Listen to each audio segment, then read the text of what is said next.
ओम नमो भगवते वासुदेवाय। श्रीमद् भगवद गीता के भक्ति योग नामक 12वें अध्याय के 9वें श्लोक में भगवान श्री कृष्ण ने अभ्यास योग की साधना अर्जुन को बताई।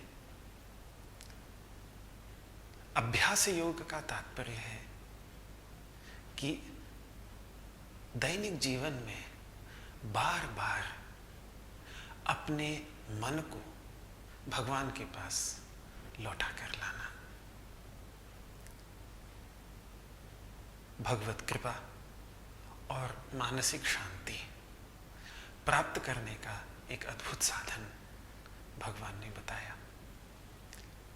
लेकिन अब अगर यदि किसी को ये भी कठिन लगे और वो कहे कि प्रभु मुझे इससे भी सरल साधन बताएं,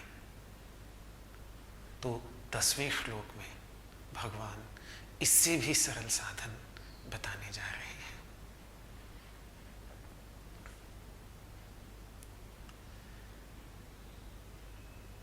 अभ्यासेऽप्यसमर्थोऽसि मत्कर्म परमो भव मदर्थमपि कर्माणि कुर्वन् सिद्धिमवाप्स्यसि। अभ्यासेऽप्यसमर्थोऽसि मत्कर्म परमो भव मदर्थमपि कर्माणि कुर्वन् सिद्धिमवाप्स्यसि।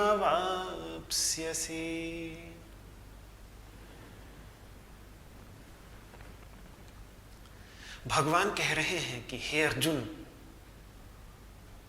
यदि अभ्यासेऽप्यसमर्थोऽसि, यदि तू अभ्यास करने में अपने को असमर्थ महसूस करे, तुझे लगे कि मेरा मन तो बहुत ही चंचल है, ये मेरे से न होगा, मैं बार बार अपने मन को आपके पास वापस लाने में अपने को असमर्थ पाता हूं प्रभु, तो फिर दूसरा साधन उससे भी सरल है, मत कर्म परमो भव। भगवान को प्रसन्न करने के लिए जो कर्म किया जाता है उसे कहते हैं मत्कर्म, और मत्कर्म परम का अर्थ है मत्कर्म परायण। जिसने भगवान को प्रसन्न करने के लिए किए जाने वाले कर्मों को ही अपने जीवन की साधना बना लिया है।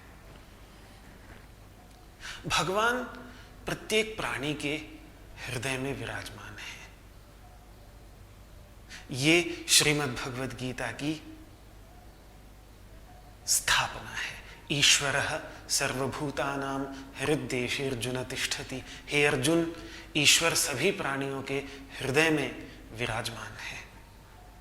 तो हम अपने जीवन में चाहे कोई भी कर्म करें, लेकिन उस कर्म को करते समय अपने मन में केवल इतना विचार ले आएं कि इस कर्म को मैं इस व्यक्ति के हृदय में बैठे हुए भगवान के लिए कर रहा हूं, उनकी प्रसन्नता के लिए कर रहा हूं, उनकी सेवा के रूप में कर रहा हूं, तो वो सारा का सारा कर्म मत्कर्म हो जाता है।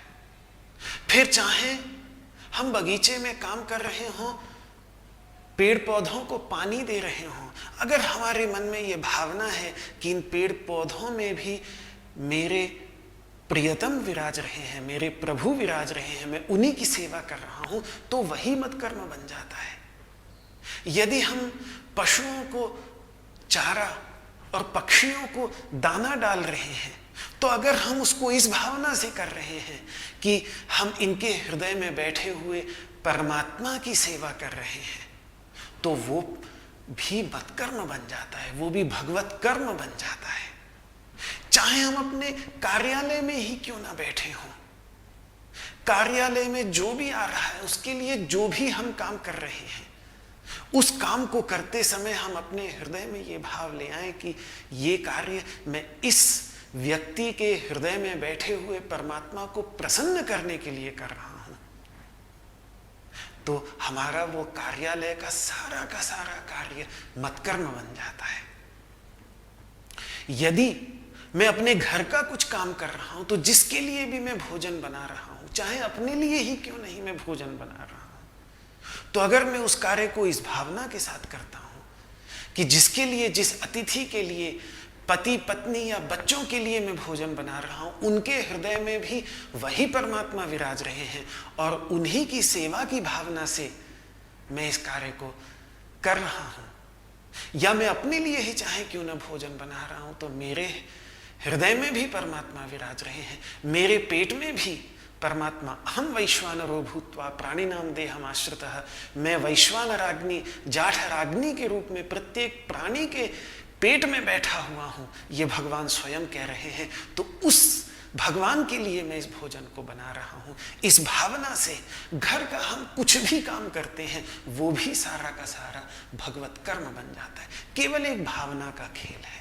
भावना आ जाए तो हमारा यद्यत कर्म करोमि तत्तदखिलम शंभो तवाराधनम, भगवान शंकराचार्य कह रहे हैं कि हे प्रभु, ये भावना जब मेरे अंदर आ जाती है तो मैं जो भी कर्म कर रहा हूं वो सारे के सारे कर्म आपकी आराधना बन जाते हैं। तो मत कर्म परमो भव, बस इसी को अपनी परम साधना बना ले अर्जुन। तो क्या होगा ऐसा करने से? भगवान कह रहे मदर्थम अपि कर्माणि। ठीक है, तो अपने जीवन में मुझे केंद्र में रखकर कोई निर्णय मत ले, तू सदा मेरा ध्यान मत कर, वो तुझे कठिन लगता है, रहने दे। लेकिन अगर तू मेरे लिए कर्म ही करता रहेगा, सारे कर्म तू मेरे लिए कर रहा है, भगवान के लिए कर रहा है, इस भावना के साथ यदि तू अपने सारे कर्म करेगा, मदर्थम अपि कर्माणि कुर्वन् सिद्धिम अवाप्स्यसि, तो हे अर्जुन, तू सिद्धि को प्राप्त कर लेगा। सिद्धि क्या है?